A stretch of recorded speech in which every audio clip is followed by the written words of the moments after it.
Okay, so now you can see people can hear you. Testing. Try playing something. Just like your computer audio. Try playing something there. If that works, then you should be good to go.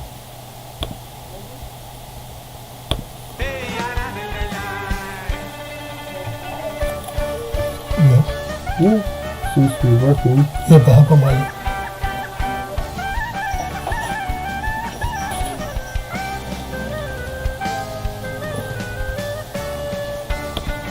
Yes. What?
Hi everybody, we're just having one technical problem for the moment.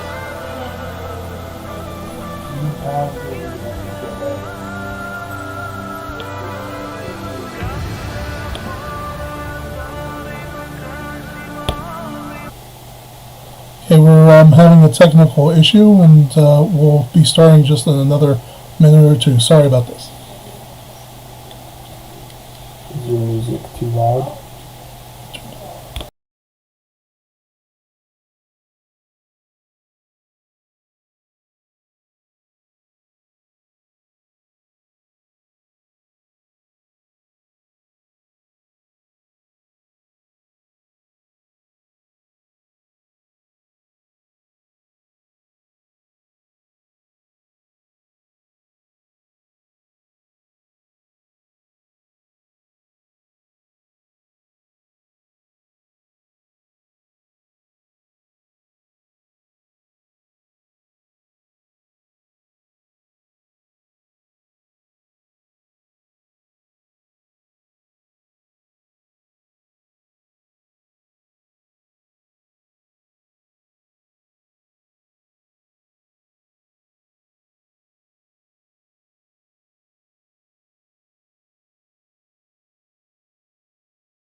Okay, Ma'adim l'simcha, everyone. Can everybody hear me now? So one of the things that we do is that this year is going to be a little different. Every year I have the tradition of taking from the Inbal Hotel to Kever Yosef, Elon Moreh, and obviously this year is going to be very different. And I'd like if everybody could just for a minute imagine if we were gathered in Yerushalayim, waiting outside the Inbal. And usually, let me just kind of set the scene for you of how things usually go. That there's a lot of traffic, and we're all scrambling to get WhatsApp's going, and hold the bus and wait for me, and then we get together and we get on the bus, and it's usually a very cool evening. Even if it's been a warm day, as we all know, in the evening in Jerusalem, it cools down at night, and there's a lot of anticipation. And the first thing that we do is that we get on the bus, and everybody gets on the bus. This would be our bus, and if everybody would get on the bus with me, and we take attendance. And if everybody who's watching could sign into chat or say hello, say where you're from, who you are, and where you're from, where you're listening. That would really give a sense, I think, of being together. And since that we can't all be together this evening here, it's this evening here in Israel. It's wherever you are. If you're on the East Coast of United States, it could be 1 o'clock. If you're in Houston, it's around 12 o'clock. And it gives us a sense of being together. So if people would sign into the chat and say hello, which I think that would give us a sense of being together.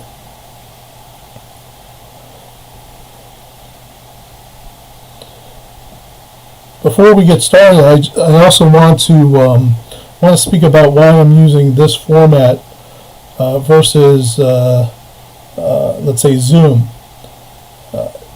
I've looked at a number of different virtual tours, and a lot of us have spent time on probably a lot of Zoom meetings, and one of the things that I'm hoping to do is use technology to be able to again give us an experience that can sort of recreate. Again, we can't do this in person. There's no trip tonight to Kever Yosef, but using video, some of the videos, some videos that I put together, and some other things. It looks to me like YouTube would be the best format to do this.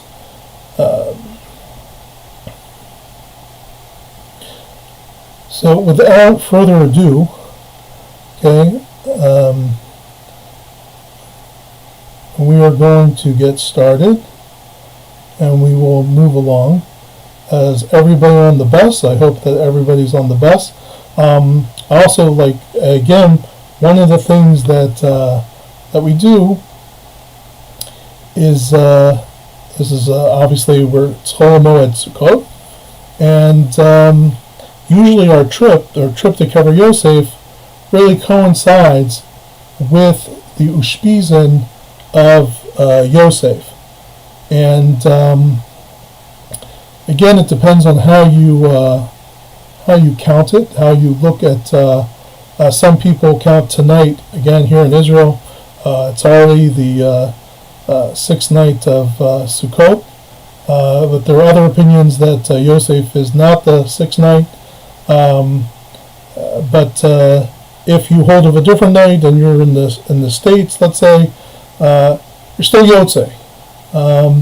Now, some of the things that I'm going to base this tour on are things that I heard from Rabbi Yosef Weinstock, who is the rabbi of the Young Israel of Hollywood, Florida.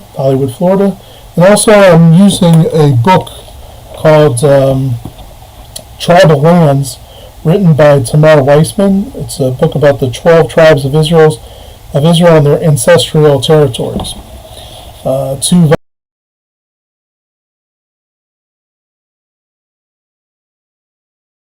I find interesting is that many of the people who have may have been on this trip before, and again, in some ways I'm a little surprised because if you've been with me, and some of you have been with me a number of times, so what you're going to hear is not really new.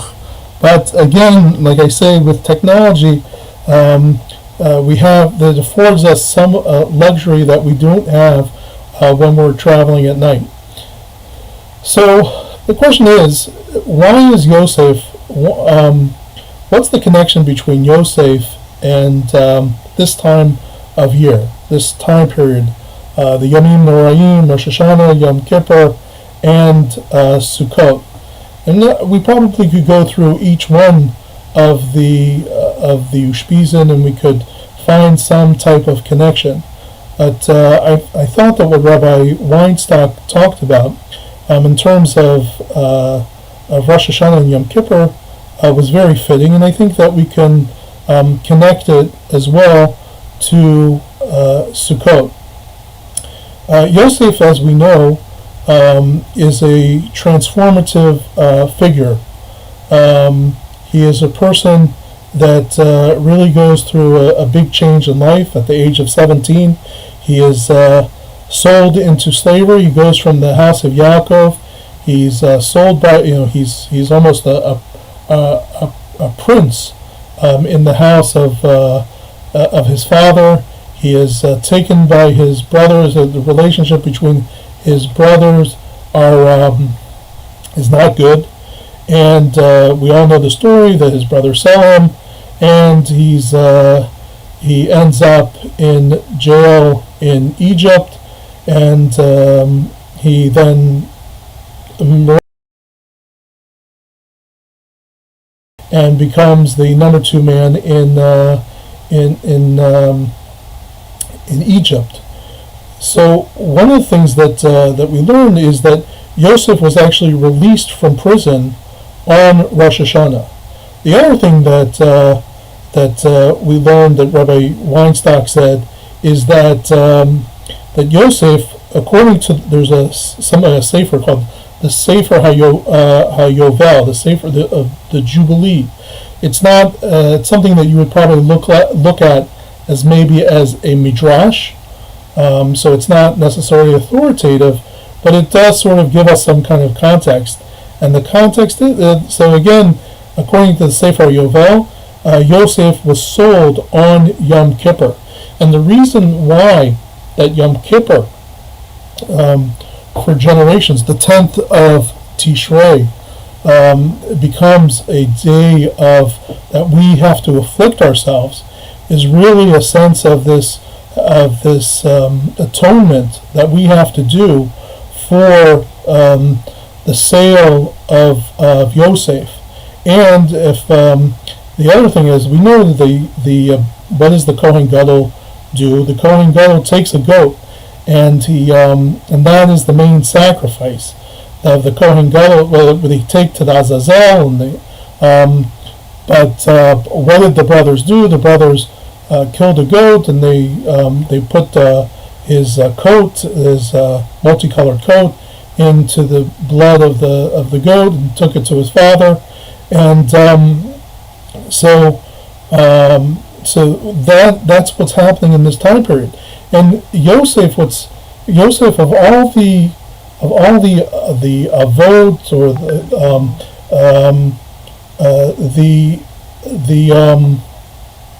the Yosef is referred to as Yosef Hatzadik.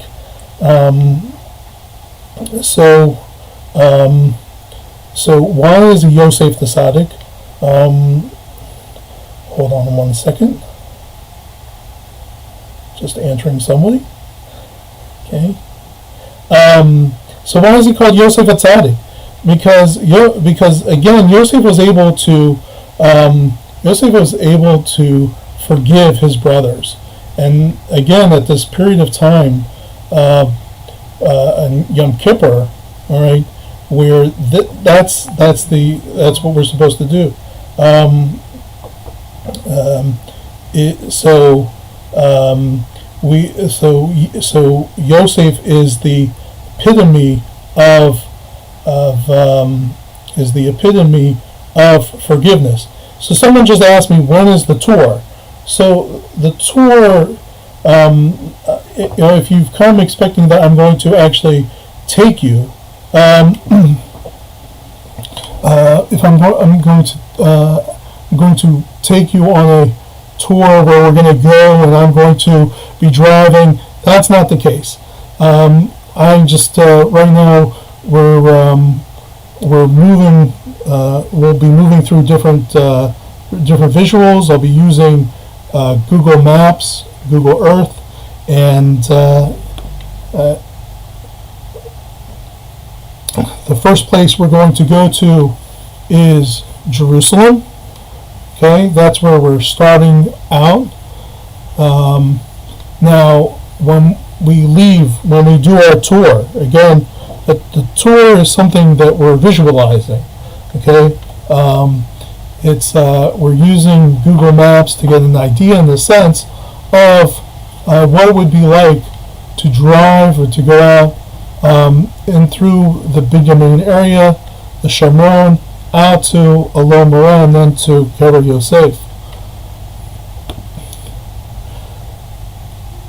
Again, before we start our journey on the road, the Route 60, which will take us out of Jerusalem, I wanted to show you three maps, a series of three maps. These maps these maps are of, this one is Nachalat Binyamin. This is the area that was assigned to the tribe of Benjamin. So you see that the border is with the tribe of Judah, of Yehuda. All right, it's all in Jerusalem. You see Beit El to the north, and you see Jericho to the east. Okay.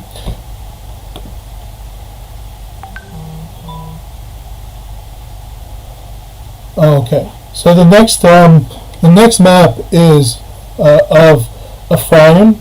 So as we will continue up north, we would pass from the border between the tribe of Benjamin and Ephraim will be at Beit El, and we'll see places like Ophrah, Shiloh, Malay, Livona. Well, back in the day, it was called Livona, and Tapuach, and then we will finally get to Nachalat Menashe. Nachalat Menashe, this is actually cut off. It begins at Shem and goes north. Now, the Shevet of Menashe took, if we remember, half of Shevet Menashe stayed on the east side of the Jordan, and half came into Eretz Yisrael. Now again, these what we're talking about are the Ephraim, Menashe, and Benjamin are all the children of Rachel.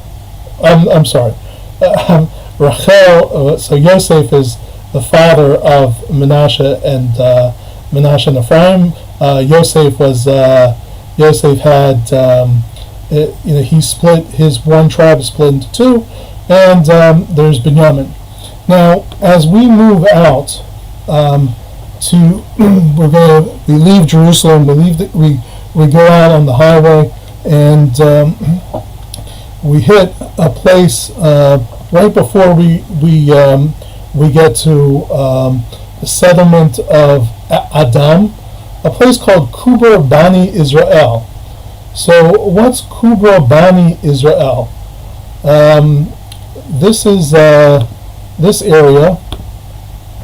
Kubra Bani Israel is what some people feel might be the burial spot of Rachel. Okay, So now, so it's interesting to me. I'm always fascinated by this whole story of where is Rachel really buried in Kever Rachel, and so we traditionally think that where is she buried? She's buried. It says in the pasuk in Bereshit that there was some distance, or Kirvat Haaretz, before Efrat, and Rachel goes into a difficult labor and she dies, and she was buried on the road to Efrat. That was Beit Lechem. Okay, so and then later on, we know that in Yirmiyahu in the Navi, it's referred to her that we hear of that Rachel will cry for us. It says a voice is heard from Ramah, crying and weeping bitterly. Rachel weeps for her children, and then she refuses to be consoled, for her children are gone. So,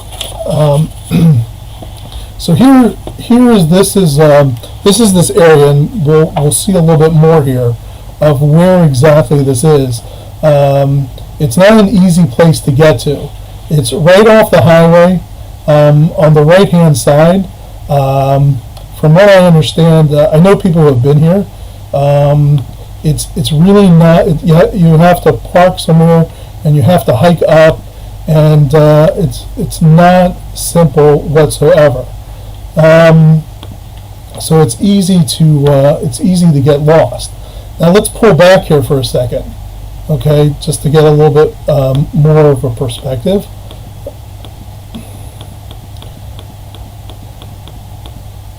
Okay, so what you're going to see here, this is the highway out of Yerushalayim.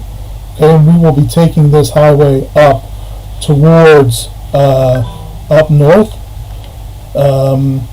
So down here is what's called Wadi Kaut, or the Ein Prat, the Prat River. Now, what does Prat sound like? It also sounds like Efrat. Okay, and one of the things that we learn about Beit Lechem, Beit Lechem was usually referred to as any city that was a large city that you could stop and you could get bread, was called Beit Lechem. Okay, so that is so it's very possible. And then if we go back even a little bit more, okay, this area is right near Ramallah. Okay, Ramallah is a little bit out this way, and when they talk about the Ramah, okay, where was Ramah? Ramah was a little bit outside of Ramallah.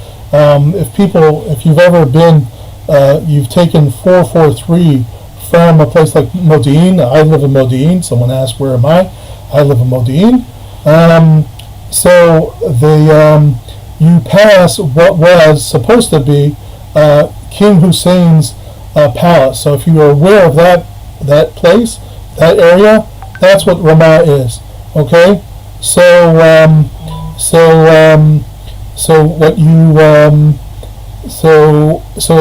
when you say that a voice was heard in Ramah, in other words that Rachel was crying out from that area. Again, I mean, to me, does it matter? Does it really, how significant is it? The other thing is that, as we see, Rachel, if Rachel was really buried in what we consider today, her burial place, that is really located in Shevet Dan. Okay, and why would one has the question, and I believe actually even there's Cheskuni who asked the question is, why would Rachel be buried in the territory that does not belong to one of her children? So it really would make sense that here in Binyamin that she would be buried in this area. Again, let me also just go back, as we are going to continue on this journey down the road. We're going to be talking about the Shomron and the Binyamin area, and again, with the maps that I just showed you, there's a difference between what we call the biblical Shomron, Okay, the area that makes up that the Tanakh refers to as the Shomron, which this here is part of, would be part of the overall Shomron. And today, geopolitical Shomron, which is, there's the Shomron Regional Council, which is somewhat different, and this is where we are sitting right now, is part of the Binyamin Regional Council. Okay, we will continue north now, okay, and the next town that we would get to is Beit El. I think that everybody, we could go through every one of these towns, and we would have a lot to say. After we would get to Beit El, we would hit the town of Ofra, the settlement of Ofra. And after that, we go up 60. And one of the things I always talk about is that we hit this really interesting place called Termos Haya. Okay, and you can really, here we would be on the bus and we would pass quickly, and you would see these palm trees. Okay, and it's this really fascinating. At least from the highway.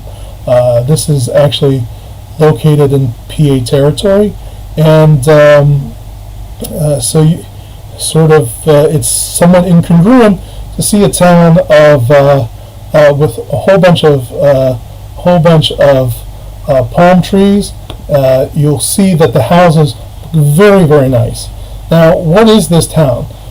This town really, it goes back to the I think the early or mid 1800s when Templar tourists came. They discovered Shiloh, and they came, and so there would be all this connection to Shiloh, and so these Arabs developed this town here, and they would service sort of the tourist industry, and then this has developed into a town where expat, most people refer to them as Palestinians. I call them Arabs. These are their summer homes. They live in America or Panama, other places. They're very, very wealthy, and they come back here during the summer. Apparently, this is known as kind of a ghost town. Again, you see one of the homes, very, very well-to-do, and it's called Termus Aya. Okay, I always have found this a very fascinating place, at least, again, from the road, that I've always wanted to visit, and this today has afforded me the chance to go visit. Now, we will continue down the road, and we hit, as I just explained, Shiloh. Shiloh served as the site of the tabernacle. Again, there's a lot to see here. We can, again, with Google, we can get a little bit of a sense of what the town looks like, or what this yeshuv looks like. And if you have not visited Shiloh, I would strongly recommend that you spend a couple hours there on one of your next visits. Okay. Then we would hit Eli,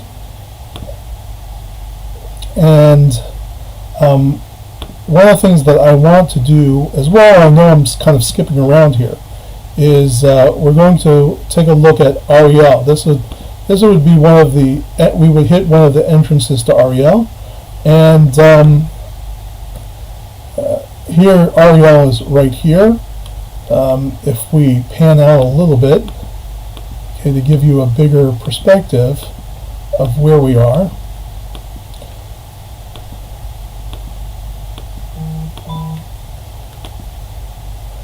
Okay, here would be Tel Aviv, and here would be Jordan, and here's Eli, here's Ariel. Okay, our next stop will take us to Tapuach, Kvar Tapuach. And I'm going to go into another programmer called Google Tour Builder. There's some advantages of this program that I wasn't able to use with the other program. Now I want to show you where Tapuach sits. Tapuach is known as sits at this Tzomah Tapuach, and here we have a major intersection or junction. This way here to our right, to the east, goes into the Jordan Valley. Again, to the left and to the west goes to Ariel. We're coming from Jerusalem, and we're heading north towards Shechem. So this is very strategically Tapuach, which is a settlement. It's about 40 years old. Has 150 families. It's very, very strategic. And about 3 years ago, Yeshivat Hesder Elon Moreh decided to expand, and we opened up another yeshiva here in this area. I want to show you what it's like to here. This is 3 years ago, a little bit more than 3 years ago. You can see that we're clearing the land. Here's the beginning of one of the buildings. This is the view from, this is called Yeshivat Hesder Avinoam Tapuach. Yeshivat Hesder Avinoam Tapuach is named after Avinoam Cohen Zatzal. Avinoam was one of our students who was serving. He was a lieutenant in the artillery unit. He unfortunately was killed during a training accident in the Golan. It was actually supposed to be his last. He was supposed to get out of the army after he'd finished the exercise that he was on, and his mobile artillery piece fell off a cliff, and he died. And so his memory lives on here at Yeshivat Hesder Avinoam Tapuach, and you can see from here this how strategically we're overlooking this intersection, Tzomah Tapuach. Again, this is the view out towards. This is the view towards Shechem. It's a little bit of not a cloudy day, and today this is the campus where just 3 years ago there was nothing. Today there are over 100 students who are learning on this hillside, and we hope that within another year or so we will move to our more permanent location in West Tapuach, which is just to the right. Will be to the right, where we have a few acres of land that have been given to us by the government. Okay. Moving back to Google Earth, we will now head towards. We will head to one of my favorite places, which is Hawara. Hawara, is a Arab town that is between Tapuach and Shechem. I guess you could say almost it's even suburban, part of suburban Shechem. And here you have KFC, and this is what the road, the sort of main road that we go through in Hawara on our way to out to Elon Moreh. That's what it looks like.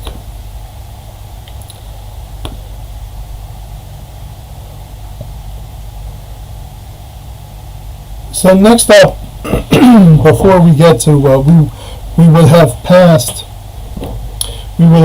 the Yishuv, the settlement of Itamar, and we passed a place called Salem, and it says in Bereshit, Vayavo Yaakov Shalem Ir Shechem Asher Be'eretz Canaan V'o Mi Padan Aram V'chen Et Pnei Ha'ir. And Jacob arrived safe in the city of Shechem, which is in the land of Canaan, having come thus from Padan Aram. And he encamped safely before the city. And so this is the view as we have passed Itamar. We're coming up on Salem, which is over here. Now, as people who have been with me know before, that when it says Salem, it's also Salem is also Shalem. It's not only that this event is taking place after Yaakov has spent time in the house of Lavan. He has also had to fight with Esav, and so most commentators say that he was unharmed spiritually from his time with Lavan, and he was unharmed physically by Esav. But then Rashi also says that Shalem is the name of a town, and as we say that Salem is Shalem. Now, one of the things that I tell people, really before, probably when we just get on the bus and we start going, is that, and we're now in 2020, 5 years ago, what really was essentially my last night of work, my first night of work, I'm sorry, my first night of work, we were heading to Yerushalayim, and we get to the Inbal Hotel, and we hear that unfortunately there has been a shooting, and soon enough we learn that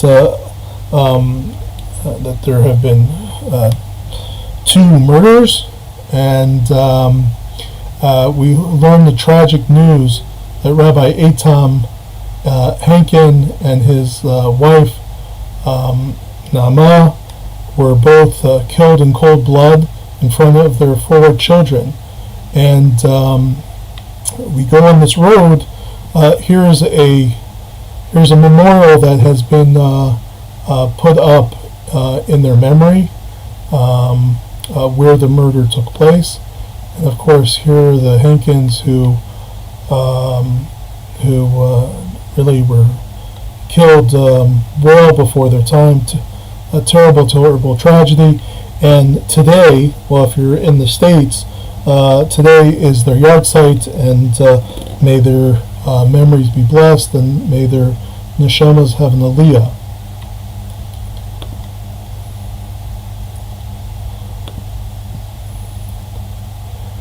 So we're about to get to Elon Moreh, and if we had just taken a helicopter and flown there, and we would be standing on the hill, I would say to you, I would quote this pasuk from Genesis, from Bereshit 12:6. Vayavor Avram ba'aretz makom Shem ad Elon Moreh v'kanani az ba'aretz. Avram passed through the land as far as the site of Shem. At the terebinth of Moreh, the Canaanites were then in the land. This is really the story where the story of the Jewish people begins. Here, right here. We will go there. Now, one of the other things is that you can get a sense of what the topography is. Here we are circling around. Here's Elon Moreh. And here, we're obviously up in the hills, in the mountains. Elon Moreh is about 850 meters. That's about a little less than 3,000 feet. And down here is a valley. This is called Emek Terzah. Okay, and now I'm getting a little bit turned around here, but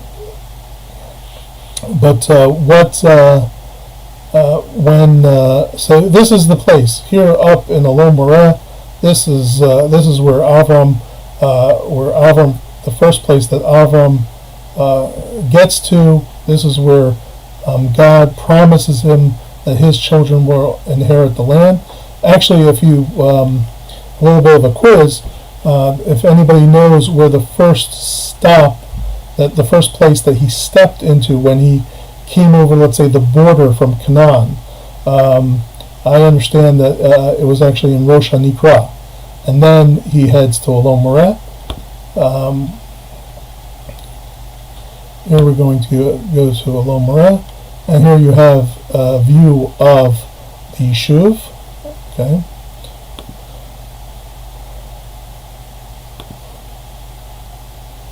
Now, this is the view from what's called Mitzpeh Ilan. Mitzpeh Ilan overlooks Emek Terzah. Now again, Emek Terzah, what's important about Emek Terzah? We know that the Beno Slavchad, there were 5 daughters of Slavchad. One of them was named Terzah, and Slavchad dies. He doesn't have any sons.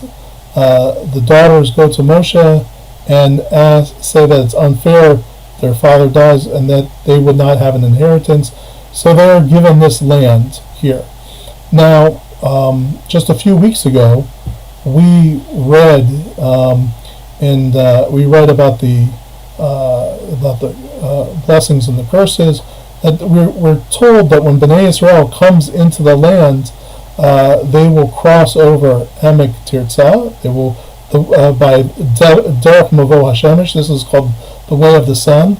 This area here is only place that 2 million people could have crossed on foot, and ended up going to Har Grizim and Har Eval, standing between Har Grizim and Har Eval, where the blessings and the curses were said. We will get to that in a little bit. This is Mitzpeh Ilan. Mitzpeh Ilan also, I should just note, who was Ilan? For those of you who are familiar with Yeshivat Hesder, where we combine learning in yeshiva for 2 to 3 years, and then the guys go and they serve in the army. They serve in units with other with non-religious soldiers as well, and they happen to some of our students back in the year I would say it's like 2003, 2002, something like that. 2000, maybe it was 2003, 2004. Whatever the year was, it was before the Second Lebanon War. They had a commander named Elon Gabai. Elon Gabai came from a very left-wing secular home in Tivon, up in the Galil, and he was given this group of yeshiva students to train, and he had no idea what to do with them, and they drove him crazy with all their questions, and he did not know necessarily how to can you joke around with them? What can you say to them? Do they like sports? And they grew very fond of each other. And unfortunately, Elam was killed during the course of a battle in the Second Lebanon War, and his soldiers from the yeshiva decided that they wanted to do something in his memory, and they created this scenic overlook that is dedicated in his memory. And every Shabbat before lunch, the guys come and they visit Elon, and it's a really beautiful thing. It's beautiful, the connection that you can see, that the effect of soldiers, religious soldiers and non-religious, and really that's the beauty of what we're supposed to be doing, is people coming together and really trying to build unity. Here's some more different views. Okay, here's the local makolet. Don't know exactly what. Again, this is a view of Har Grizim and Har Eval. This is Shechem right between it. Right here, we can Kever Yosef will be in here, but we can't, you can't see it from the distance. And another view of Mitzvah Elon. Just another view of out towards Shechem.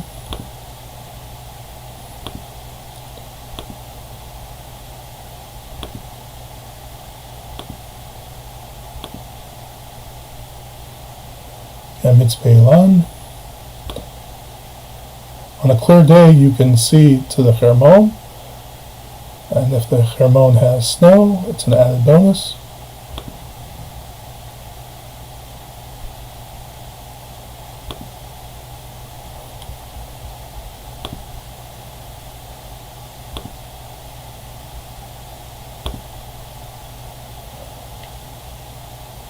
So now what we would do, if this was Chol Hamoed Sukkot, and we were together in Elon Moreh, we would have davened Marav, we would have had a snack, and then we would have rushed down the buses, and we would head out to Kever Yosef.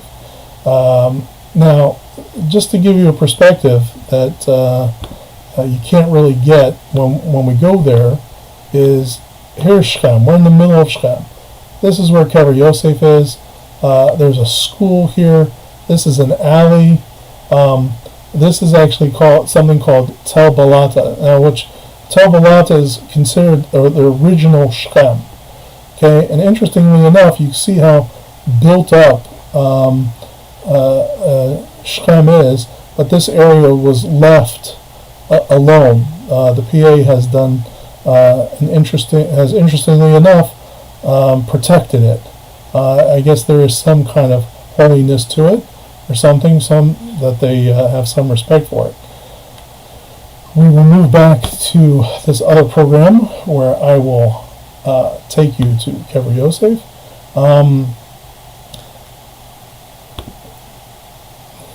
Here is the view from inside Kever Yosef.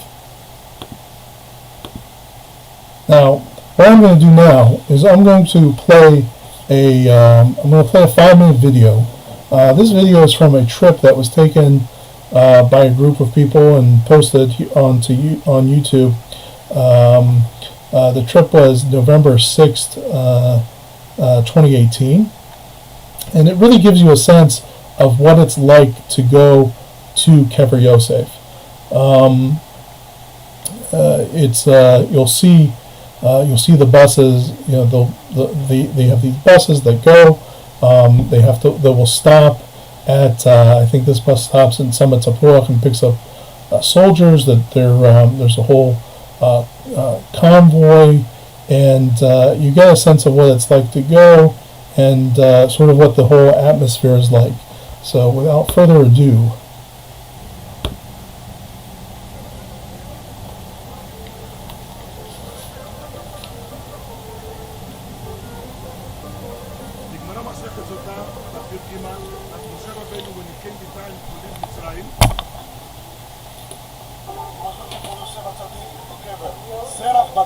he was basically Sarah the daughter of Asher. She was a very old lady, and he said, "Do you know where is Yosef buried?" He says, "The Mitzrim took Yosef, they buried him in a metal coffin, and they put him on the Nilus. For what? That all the river Nilus should be always blessed on the Zechut of Yosef HaTzadik." The Gemara says that Moshe Rabbeinu went over there, and he says, "Yosef, Yosef, you made us to make an oath. We are leaving Mitzrayim. Either you come out, or we are clean and free of our oath." At that moment, says the Gemara, the Aaron, the coffin, he basically floated from the Nilus, and Moshe Rabbeinu took his bones. The thing is, Rabotai, why is in Shechem? The Gemara Masechet Sotah says, Yosef HaTzadik, the last time he was in Eretz Israel, he was taken down to Mitzrayim, is in Shechema. As we see Pasuk Vayeshev, that he went to see his brothers, the rest went to Vayovel Shechema, they came to Shechem. Says the Gemara, he was taken from Shechem, the last time of Israel, and basically, now when they came back, the Israel, after 210 years, back to Israel, they brought back Yosef HaTzadik into his town of Shechem.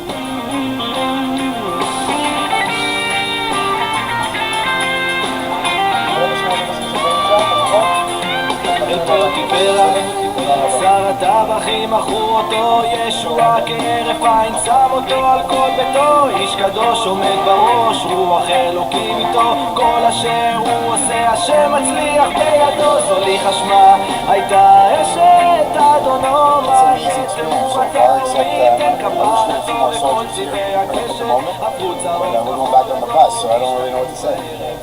But so far, so good. We are going. No complaints. We're out of here. Go on it. Let's go, let's go. We're going. We're going. We're going. We're in a bulletproof bus with bulletproof windows, so I'm not feeling too excited. I'm actually a little paranoid, but it's all good because I got the cameraman on my side.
רחמים זרקו אותו, הנה פרעה חולם חלום ואין מי שיפתור אותו. נער עברי קטון, חלומות יודע פתור, הביאו אותו מהר אליי, הוציאו מן התור. שכולם השתחוו אליך, רק הכיסא יגדל ממך ויעקב אבינו מביתו שרה שכינה, שרח בת אשר נכדתו שרה מלכינה. עוד יוסף חי ומלך במצרים, יש לו שני בנים מנשה ואפרים.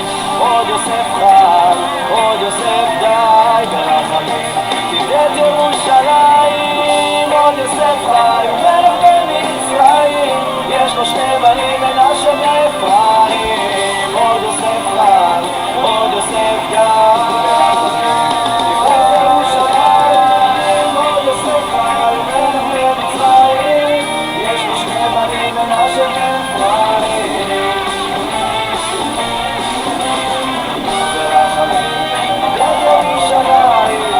עוד יוסף חי, עוד יוסף די, ברחמים תפדה את ירושלים.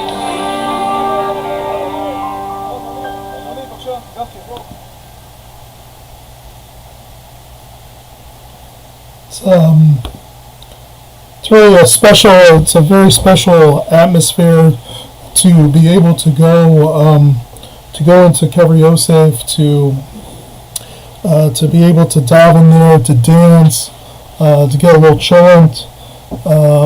It's really a very unique experience, and I hope that in that short video that you were able to get a little bit of a feel for it. I know one of the challenges of this is that the video is really, it's only as good as the speed of my computer. There's a little bit of a lag, and it can be one of the things that when I was sort of testing this out, was hoping that it goes smoothly. I can also send, if people want, I can send them the direct link to this as well. So we will move back to our as I mentioned, we had when you look at from Elon Moreh, you see Har Gerizim and Har Yuval. Those would be two places that that you would be looking at. Actually, here's a view from, and this is taken from the from a winery called Yekev Kabir, the Kabir winery in Elon Moreh. And again, is looking out, as you can see, here's Har Gerizim, here's Har Yuval. This is Har Yuval is known as the land of the mountain of the curses because it's barren and nothing would grow on it. Har Bracha is more built up. You can't get as good a view of it, but maybe we'll see another view. Okay, right there. And we're actually going to go to Har Yuval. One of the things that's on Har Yuval is that after the Jewish people, after the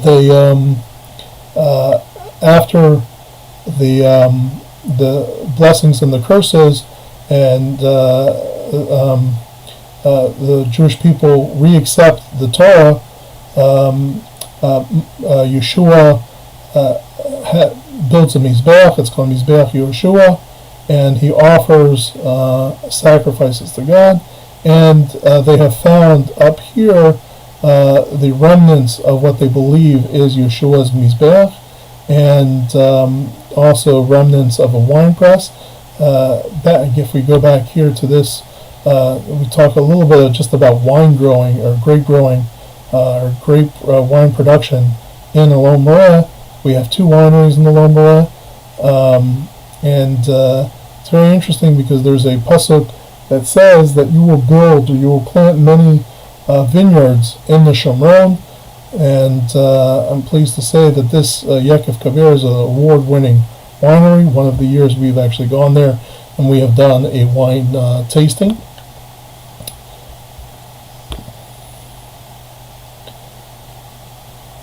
Here's what Shechem itself looks like. It's also Nablus. One of the things that we know about the Romans, when they took over a town, they tried to Romanize it, and so they changed the name from Shechem to Nablus, Neopolis, new city. Okay. Just one of the things that what I also find interesting is that when you're traveling around this area, and it's so vast and so big, and we go back to Yosef and his brothers, and there's the story that is related that Yosef, Yaakov asks Yosef to go and to find his brothers and see what they're up to, and so Yosef goes out and he just happens to meet a man, okay. And the man says, what are you looking for? And he tells him, I'm looking for my brothers. And the man tells him that he had seen them and where they were.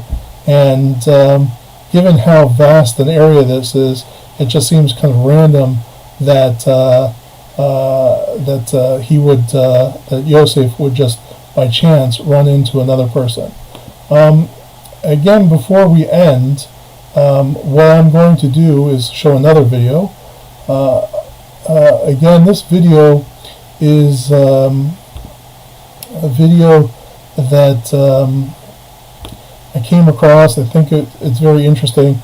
Just as a word of, this is a video that's put out by Christians, but of Har Yuval, that they do with an Israeli Jewish tour guide. I thought that it's really very difficult to get up to Har Yuval, to Mizbeach Yeshua. I've never been up there. You need to go with an army escort. You need special permission, And so this 10-minute video I thought would be very interesting to show because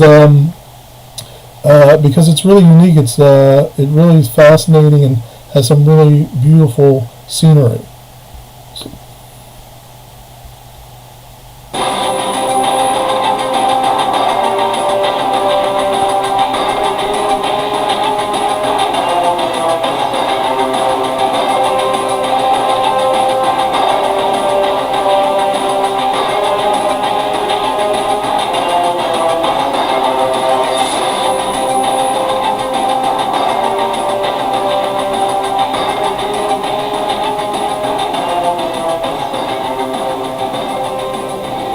I am so excited to be where we are standing right now. We're on the mountains of Israel in Samaria, the biblical heartland.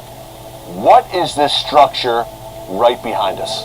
It's unbelievable. This is the altar of Joshua bin Nun.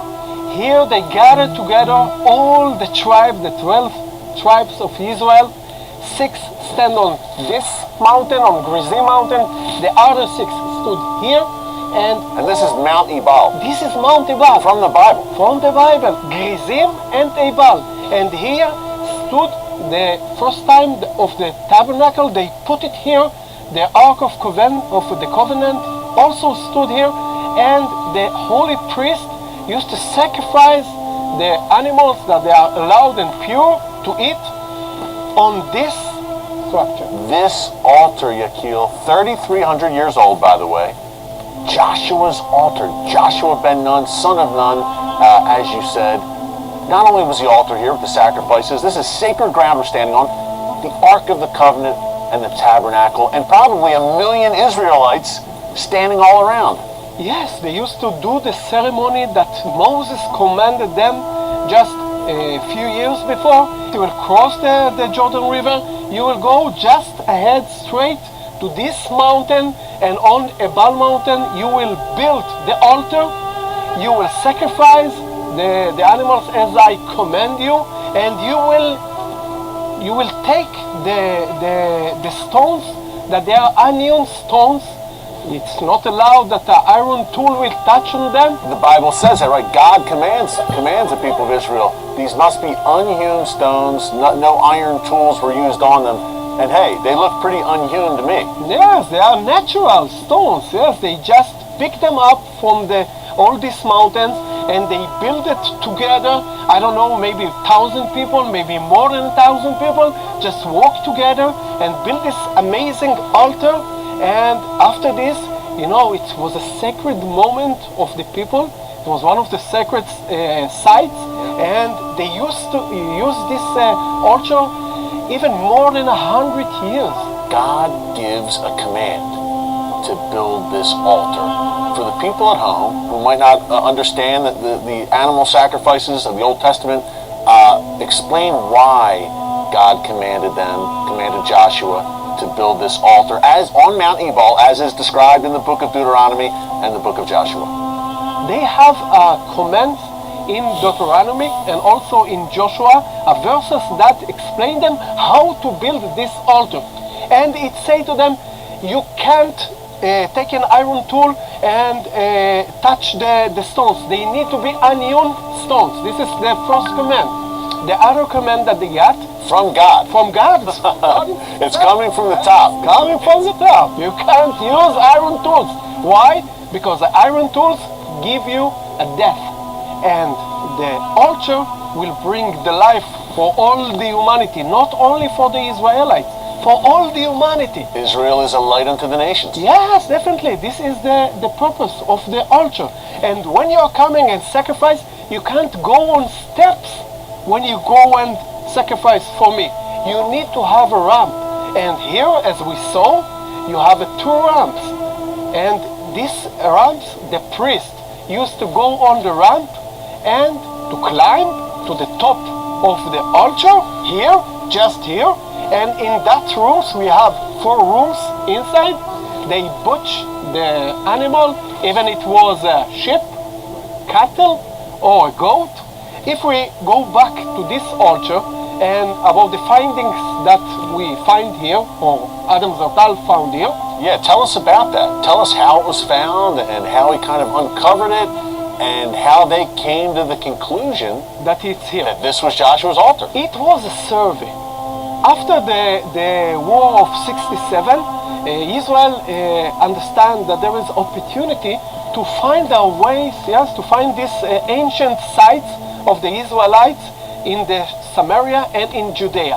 So the government making a survey, asked for a survey, and they took archaeologists, and one of the archaeologists was Adam Zartal, that he was a cripple, yes, in his legs, yes, he couldn't stand on his legs. And this is a mountainous, rugged terrain up here. We can't go from there to here. It was You and I could barely walk with two good legs. and you remember how was difficult to climb to here. So he was a guy that he couldn't go on his legs, and he came, step by step. He crawled? He crawled, yes. He literally crawled. Yes, yes. He came step by step here, and he found this area that it was till the height of this sketch. To the height, okay. The sketch, I see it kind of looks like black paint or kind of marker almost along the rocks. That's what you're referring to. Yes, yes. It was covered by mud and by the stones. Why? Because when the ancient Israelites, when they left this site and went to Shiloh, so they didn't want that somebody will looted this altar or somebody will sacrifice again on it, because the sacred went to Shiloh. They didn't want two different sacred places. It's interesting, Yakil. So the centers of worship for the Jewish people, the Israelites crossed the Jordan into the land. This is kind of the first sacred place where, look, the tabernacle's there, the Ark of the Covenant, the sacrifices are here. Then it moves to Shiloh, and then we eventually move to Jerusalem. Yes. Which is now the holiest site for the Jewish people. Also, the eternal flame was here. They sacrificed two things: animals and a flame. You mentioned that eternal flame, Yakil. Hey, it's windy up here. It's chilly. Our cameras are shaking. The audio is rough because of the wind. But hey, the flame still burned because God was in it. It's a miracle. It's a miracle of God. And it sounds like the discovery of Joshua's altar was a miracle. Tell us more. Okay, he's crawling up here. So they came here and they started to dig, and they saw this structure, and it's not tall as it's now, and they didn't understand what is a fortress, what is it? And you can see it. It actually kind of looks like a fortress. You can see it being a lookout or something. The enemy's coming. But what is the problem to understand? The difficulty is to understand it is a fortress. There is no way to enter inside. As you said, Yakil, there's literally no way in other than those ramps. Yes, even only when you see the ramps, you understand that this is some structure that you need to climb on it and you need to worship on it. So they came here and they found bones of cattle, sheep, and goats. So there is no difference between them. Why? Because all of them are pure animal. That's biblical. It's biblical. You can't sacrifice camel, you can't sacrifice horse, no donkey. So definitely this site is a Israelite ancient site. And this altar is Israelite. All the pottery shards that they found here, and there are thousands of pottery shards, was from the period of 1,300 before BC. BC, that's the period of Joshua. That's exactly the period, exactly the time frame. And by the way, we needed a military escort to come up here, Yakil. This is, not many people come here. This is a very isolated area. Why is that? Why did we need a military escort to come, who graciously brought us up? Very thankful to the IDF. Such a special site, such a pivotal site in the history of the Jewish people, in the history of the Bible. Why aren't more people coming here? The site that we are standing on, it's on the B zone. B zone, it means that the Palestinians are controlled in this area. So this is a Palestinian-controlled area. Yes, yes. So when we are coming here, even if it's with a military escort, we are putting our legs in this area, and we say, listen, we won't leave our ancestors' land. Yeah, you're walking in the footsteps of your ancestors. And this is one of the commands that God bring to Abraham. He told to Abraham, if you want to have this land, you need to go from the north to the south, from the east to the west, from every place that you will stand on it, it will be yours. Every Bible believer, I think, needs to see this site up close. It's amazing. Yakil, thanks for showing us the way today at Joshua's altar, an amazing place. Thank you, my friend. Thank you very much. We appreciate it, Yakil. Folks, what an experience it was to visit Joshua's altar. Wow. Now, after the break, we're going to stay in Samaria to hear some of the great things that are happening today.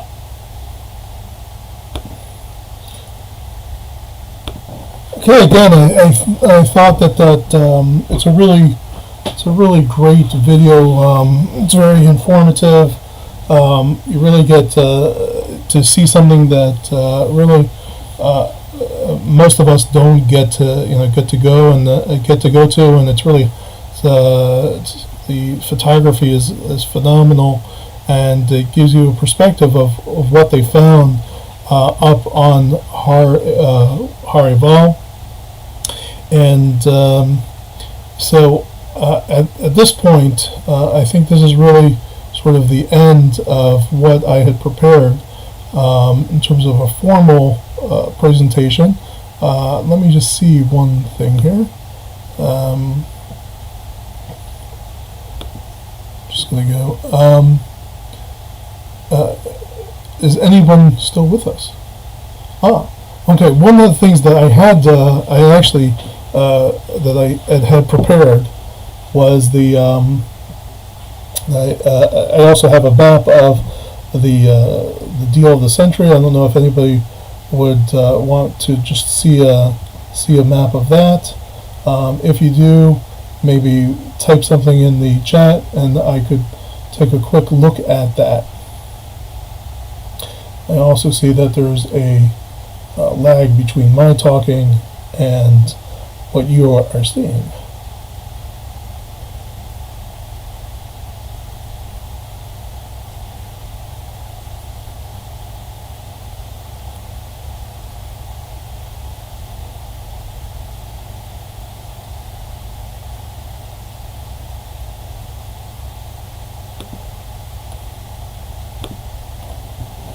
I will just do a quick, show this quick map of the deal of the century, just because it had been in the news and until recently, until we made peace with the United Arab Emirates and with United Arab Emirates and Bahrain. So the whole issue of sovereignty has sort of gone to a back burner. But one of the things that you had a perspective of, I hope, is sort of the area that we were talking about. I could actually go back. Just go back for one moment. I'm going to go back to Tapuach.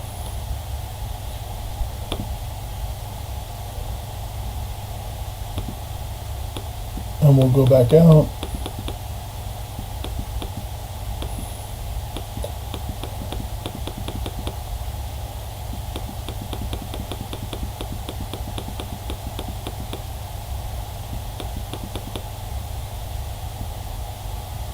But I think that you again, something with Google Maps, you're able to get like a bird's eye view of where the Jordan Valley is.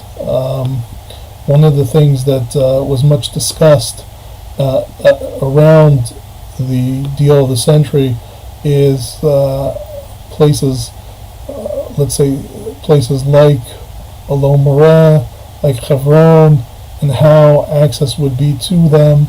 There had been some talk that you would be able only to access Elon Moreh versus through the Jordan Valley, and that Hebron, for example, you would no longer be able to get through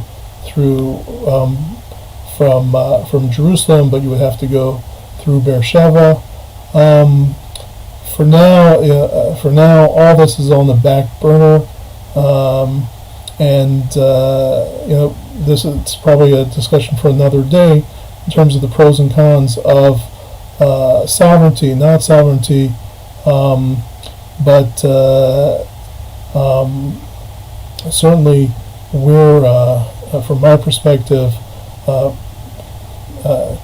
all this land is this is our ancestral homeland. As you can see, I think that one of the things that you get that I've tried to convey, and I always try to convey, is that really we're walking in the footsteps of our forefathers.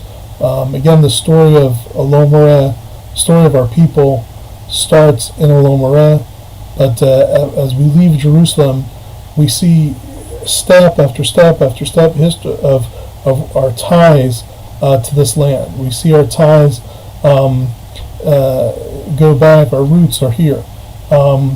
This is we're very much embedded, and we're very much connected to Eretz Yisrael. And this is who we are. This is what we are, and I know that we all miss being together. We all miss being here. We all miss being in Yerushalayim. Again, I think that if we look, sort of to circle back to Yosef, and that who Yosef was. Again, this sense of transformation of sort of what Yosef went through, and how he was able to change, and how he was able to forgive, and that's a process that hopefully that we all sort of went through over Rosh Hashanah, over Yom Kippur, right? And then here during Sukkot, we take that outside, we take it to the sukkah, we open ourselves up to the elements, and we take all the characteristics, all the different characteristics of all of our avot, of Moshe, of Aaron, of David, and hopefully that we will this year we can take all their strength and everything that they give to us, and we can also transform ourselves, and with that transformation we all hope and pray that Mashiach will come, that this very difficult and challenging time that we are going through will end, and that all those people who are in need of a refuah, that Hashem will grant it to them very, very quickly, and may we be zochet to be together.